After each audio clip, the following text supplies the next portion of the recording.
ஐயா எல்லா மணியாட்டம் அனுப்பிச்சாச்சுங்க. எம்புலிபுத்தூர் ஜெகதாம்பாளுக்கு அனுப்புன மணியாட்டம் மட்டும் திரும்பி வந்துருச்சுங்க.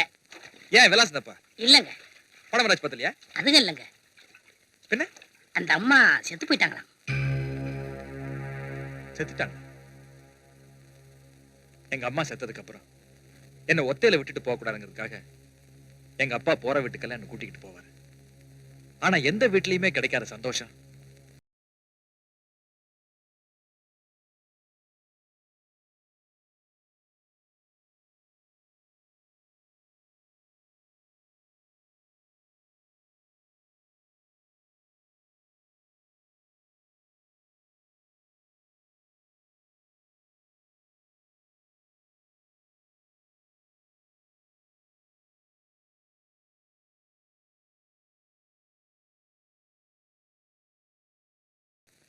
என்னடா? அந்த அம்மாவை நினைக்கையில இந்த இடத்துக்கு பேர் என்ன? தொண்டை. அதுல பந்து மாதிரி அடைச்சுக்கிடுச்சு. அதுக்கு பேர் தான்டா துக்கம். நீங்க எல்லாரும் அந்த அம்மாக்காக இவ்வளவு தூரம் வருத்தப்படும் போது நாம எல்லாரும் இன்னைக்கு சாப்பிடாம இருக்கிறது நல்லது. ஐயா அப்படி எல்லாம் சொல்லாதீங்க. அடிச்சு வச்ச கோழியும் வடிச்சு வச்ச சோறு வீணா போயிருமுங்க. வருஷம் பூரா வாய்க்கு ருசியா வடிச்சு கொட்டிக்கிறீங்களா? இன்னைக்கு ஒரு நாளைக்கு திங்க மட்டும் செத்தாடா போவீங்க. இது என்ன வேலை? எனக்கு தான் பொருத்தம்.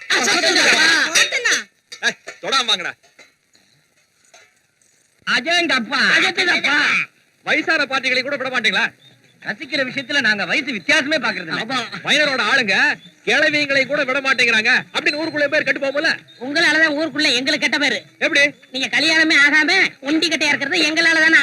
சீக்கிரமே ஒரு கன்னி பொண்ணை பிடிச்சி எங்களுக்கு அன்னி பொண்ணாக்கி ஊருக்குள்ள எங்களுக்கு ஏற்பட்டிருக்கிற கெட்ட பேரை போக்குக்கு கிடைக்க மாட்டேங்குது. இப்படியே சொல்லி ஏமாத்துங்க. என்ன ஏதுன்னு தெளிவா சொன்னாதானே புரியும். ஐயா 800 பொண்ணுகளும் ஒட்டு மொத்தமா திருவிழாவுக்கு வந்திருக்காளுங்க. பட்டுன்னு சொல்லுங்க, படக்கணும் முடிச்சிருவோம். ஹைட்டா இருக்கணும், வெயிட் ஆகாம இருக்கணும், நல்லா கலரா இருக்கணும், குயில் மாதிரி பாடணும், மயில் மாதிரி ஆடணும், டிக்கி நல்லா இருக்கணும், டாசத்தெல்லாம் இருக்கணும். அப்ப டிங்கர் வேலை வந்தா நாங்க பாத்துக்கட்டுமா? இவருக்கு பொண்ணு ஒண்ணா ஒர்க் ஷாப்ல தான் போய் தேடணும். ஐயா நீங்க பல ஊர்ல பல பொண்ணுகிட்ட பார்த்து ரசிச்சதெல்லாம் ஒரே பொண்ணுகிட்ட எதிர்பார்க்கீங்களே, அதெல்லாம் நடக்கிற காரியமா? பிள்ளையாருக்கு வாரிசு இல்லையேன்னு பார்த்தேன். அது நீங்க தான். ஐயா அங்க பாருங்க, பாடிக்கு மூடியே இல்லாம ஒரு பாத்தி.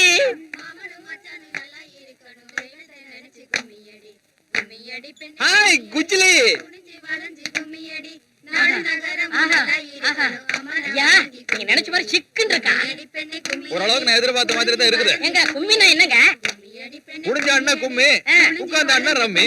இவங்க குனியவும் இல்ல நிமிரவும் இல்ல. கும்பியா ரம்மியா ரொம்ப கம்மி. நிறுத்துக்கடி. என்னையா சொன்ன? இன்னொரு வாட்டி சொல்லு. இல்ல முடியாம கும்மி அடிக்கிறீங்களே, இடுப்பு இருக்குதா இல்லையான்னு ஒரு டவுட். நான் எப்படி அண்ணா உனக்கு என்னையா? அது ஏன் இஷ்டம். உனக்கு சந்தேகம் இருந்தா நீ வேணா வந்து கூட ஆடிப்பாரு. இடுப்பு இருக்கா இல்லையான்னு நிரூபிச்சு காட்டுறேன். ஆடுறத பத்தி இல்ல, ஆனா ஜெயிக்கிறவங்க கேக்குறத தோக்குறவங்க கொடுத்துடணும். ஆமா. அடியே அந்த ஆள் ஜெயிச்சு எக்கு தப்பா ஏதாவது கேட்டு போறாருடி. கேக்குற மூஞ்சிகளை பார்த்தா தெரியாது. பாய் ஆட்டத்துக்கு மூஞ்சில கரிய. ஐயா அவசரப்பட்டு ஒத்துக்கிறாதீங்க. இப்பெல்லாம் பொம்பளைங்கிட்ட ஆம்பளைங்க தோக்குற காலமா இருக்கு. மனசுல என்ன மைக்கேல் ஜாக்சன் நினைப்பா? அந்த ஆள் மட்டும் அவங்க அம்மா வயித்துக்குள்ள இருக்கலையே டண்டனக்குன்னு ஆடிட்டா இருந்தாரு.